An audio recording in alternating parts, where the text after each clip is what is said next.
What's up guys, JP back at you once again, bringing you guys another mixed martial arts related video. This time I'm bringing you my preview slash predictions for UFC 192. Daniel Cormier taking on Alexander Gustafsson.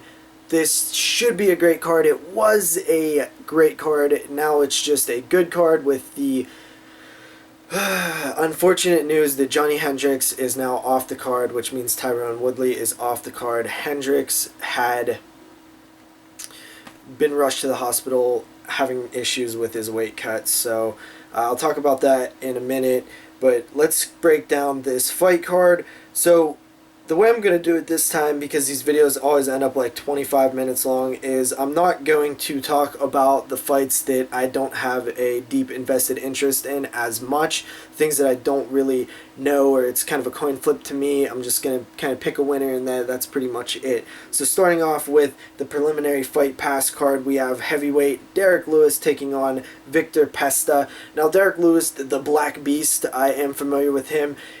He's kind of one of these guys that have always been very open about the fact that he does not like the fight. He does it simply for the money. He wants to pay off his house, and then he's done fighting. He doesn't like the way it makes him feel in the back, waiting for the fight to happen. So he's just one of those guys that does not have his heart in it to be a champion, does not have his heart in it to, climb the ranks and be a born fighter. Not saying that he's not a fighter, because he clearly is, but it always makes me a little weary to pick a guy who honestly doesn't really have his heart in the game. However, he is a big guy, and he has knocked out people in the past. He did get knocked out by Matt Metrione in sort of a weird, easy, just a barely hit him. So I think his chin's a little suspect. Granted, it is heavyweight, but I do think that he has really bad conditioning, and his chin isn't the greatest. He also just recently got knocked out by Sean Jordan. His heart's not in the game. All that kind of just leads me to say there's no way I could pick this guy. There's too many things going against him. So I am going to pick Victor Pesta, who I'm honestly not very high on either.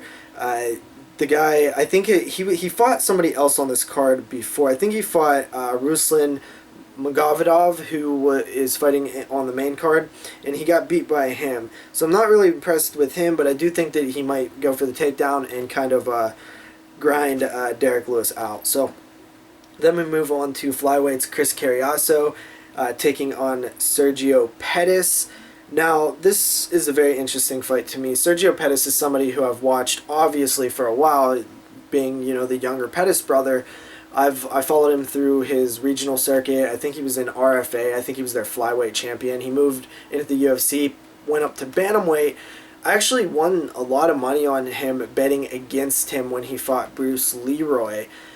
And since then, he dropped back down to flyweight. He was winning his last fight against Ryan Benoit and just gets smashed and gets, knocked out. And it really was a little worrisome to see a guy so young already getting rocked that hard. And even on the regional circuit, I've seen him get rocked before. So it does put a little bit of hesitation on my pick of Sergio Pettis, because even though he is a very talented athlete, I think he has the tools and the skills to be a great fighter. He might have peaked early, or it might be a case where he's going to peak early, similar to that of a Joe Stevenson, who got into the game way too early and just kind of washed out a little bit.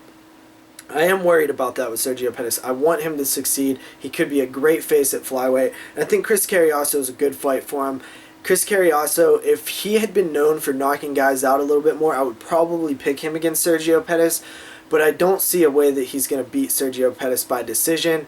I don't see him. I think Sergio has learned a little bit about, making mistakes. And that's one of the things that I've seen big time with his fighting, is he makes a lot of mistakes. His fight IQ is a little lacking when it comes to doing the right things at the right time. He just always seems to lose fights that he's winning. So it's a little worrisome, but I am going to go with Sergio Pettis. I think he has the higher upswing. Chris Carriasso, I expect him to be, this is third loss in a row. He also recently fought Henry Cejudo, which is a similar case where it's kind of a stepping stone fight. So we'll see if Sergio can step over to the next level. Next up on the Fight Pass card, we have a catchweight bout between Francisco Trevino taking on Sage Northcutt. Now, I did not know who Sage Northcutt was up until maybe about a week ago. I do record all the Legacy FC Fighting Championships on my DVR, so I went back after I watched the newly debuted Fight Pass TV series, Dana White Looking for a Fight, where they was going and traveling around to these regional circuits. They found this kid named Sage Northcutt, and he looked like a just pretty boy model, spiky haired, super ripped guy who didn't really look like a fighter, but he turned out to be a very explosive athlete. UFC signs him, and here he is. So I went back and watched that Legacy FC fight. And Francisco Trevino, he just seems like a guy that they're feeding to Sage Northcutt. Now, it is a little risky to pick Sage Northcutt because I do think he's explosive and a good fighter, but he's very young in the game. He's only 19 years old. He's only 4-0. He definitely hasn't fought anybody in the UFC caliber as Francisco Trevino. So it's a risky pick because we could see Sage Northcutt get humbled and learn a lot from this fight and lose. But I am going to go with him. I think that he is the better fighter in this case. So Sage Northcutt, that's who I'm picking. Women's strawweights, Rose Namajunas, Thug Rose taking on Angela Hill. Angela Hill, stand-up, good fighter, not very good on the ground. I seen Rose Namajunas sub people on The Ultimate Fighter. She got, you know, she got exposed in the Carla Esparza fight, but I still think she's young, growing. She's a good fighter. I think Angela Hill, it's a case where she got into the game too late into her life, where she, didn't have the opportunities to train and be a mixed martial artist early on and kind of got into it later. So I am going to pick Rose based on her submission skills. I think Rose gets the first round sub, honestly. She's very aggressive. I think she's going to go right towards Angela Hill. She can get caught, but I think she won't, and I think she'll get maybe an armbar or a rear naked or something. Then we have lightweights, Adriano Martins taking on Islam Makhachev. I think Makhachev is a boy of Khabib Nurmagomedov's. Might be his cousin even. I can't remember. I think somebody on this card is Khabib's cousin. This one, I'm going to go with Makhachev, man. I mean, for Khabib's training partner, I think he's undefeated. Got to go with that. Then we have welterweights, Alan Jouban taking on Albert Tumanov. Don't really know much about these guys. I've seen them both fight before, but they're very not fresh in my memory. I'm going to go with Tumanov on this one, though. Then we have the final fight on the Fox Sports 1 preliminary card, and that is Yari Rodriguez taking on Dan Hooker. Yari Rodriguez super impressed me in that Mexico show where Velasquez lost to Verdum. God damn, this guy was explosive. He was exciting. He was a tough Latin America. He's a winner. And he won split decision, but I just was super impressed with him. Dan Hooker's no slouch, though. Dan Hooker can easily win this fight. But I'm really high on Yari Rodriguez because he's an athletic beast, and that's why I'm picking him. Featherweight, Yari Rodriguez, gonna get the win. Then we move on to the main card. We have women's bantamweights, Jessica Ai taking on Juliana Pena. Juliana Pena is an aggressive, in-your-face fighter. She had a great run on The Ultimate Fighter. Then she tore her ACL or something, had to take a long absence, came back, and honestly, like, she's a good fighter, and I think her upswing is very high, but I think her fight IQ is awful right now. Her last fight, I forget exactly who she was fighting, but Jesus Christ, I just was like wanted to yell at her, like, what are you doing, giving up positions and just sloppy, and you do that against a high caliber opponent, top 5 UFC women's bantamweight, and it's going to get you into trouble. However, I do not see a way that Jessica Ai wins this fight. I think she'll have the more crisp boxing, but I just don't, I think that Juliana Pena is going to be much more aggressive. As long as she doesn't make a mistake with her awful fight IQ, I think she wins. I don't see Jessica Ai winning by a decision. I think that if it went to decision, I don't see Juliana Pena. I don't know. It's kind of weird. I could see it, I guess. I'm going to go with Pena just because I think that she's the more aggressive fighter and has more ways to win the fight. But I do think that she has a terrible fight IQ, so that could bring her into trouble. Then we have flyweights Joseph Benavidez taking on Ali Bagutinov.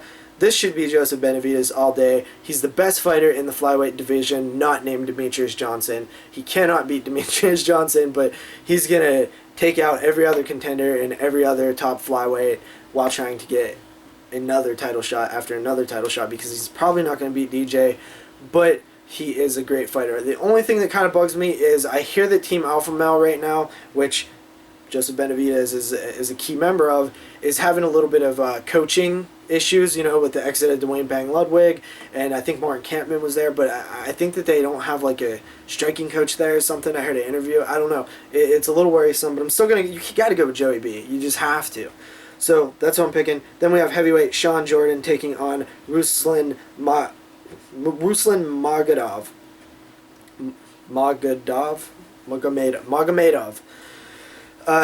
Sean Jordan, Ruslan. Sean Jordan has looked decent as of late. He's this big guy.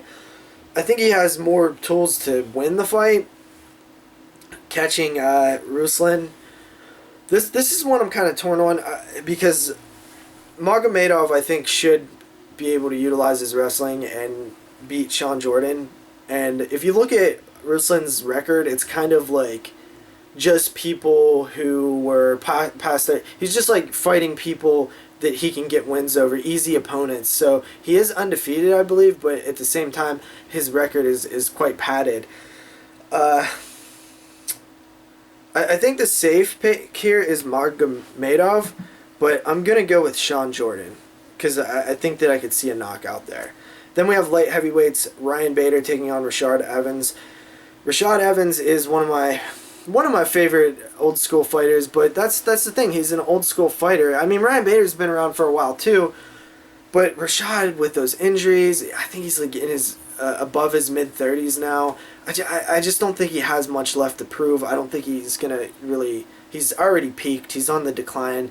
Ryan Bader is probably at his peak, but I do think Ryan Bader gets a lot of shit. Yeah, he's made mistakes. Running into that, shot from Machida and getting knocked out.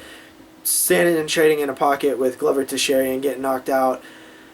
But he's also a underrated fighter, I would say. I mean, he's not going to beat John Jones, per se, but I think he could be a top 3 guy and hover around that spot for a long time. I think that he has a shot against a lot of guys not named John Jones, and I'm gonna go with Ryan Bader on this one. I know it's a little crazy, it's a little picking the underdog and stuff, but with Rashad being out for so long, I think it's Bader's time to shine. I think that he knocks Rashad out. I can see it happening. We'll see though. It could be a decision, it could be a boring, like Nogueira Rashad fight, but I think Ryan's gonna get this one. Then we have before that, there was supposed to be a co-main event between Tyrone Woodley and Johnny Hendricks. Johnny Hendricks pulled out. Dude, it is so frustrating. This guy says, "Oh, I'm watching my weight. I'm working on better weight cuts. I'm trying to diet better." Dude, no, you're not. You're not. You've had constant issues with these weight cuts, and it's honestly frustrating. He's been very vocal about feeling like he's going to die during weight cuts, and it's frustrating to see him pull out of this fight, man. It just really bugs me. I would have picked Tyrone Woodley anyway, but that's beside the point. Then we have light heavyweight, Daniel Cormier taking on Alexander Gustafsson. Cormier the champion. I'm going to make this one quick. Cormier has the tools. He's the better fighter probably.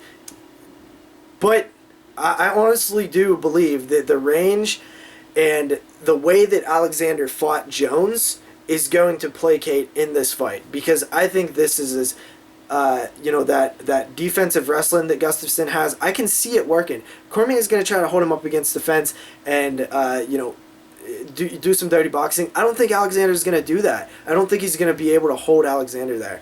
So I'm picking Gustafsson, dude. I know that Cormier is the better fighter, has the better skills, has the best. He's an amazing fighter, Olympic wrestler. But honestly, I think this is a style fight that Gustafsson could win. I really, really do. So I'm picking Gustafsson. See you guys next time. Peace out.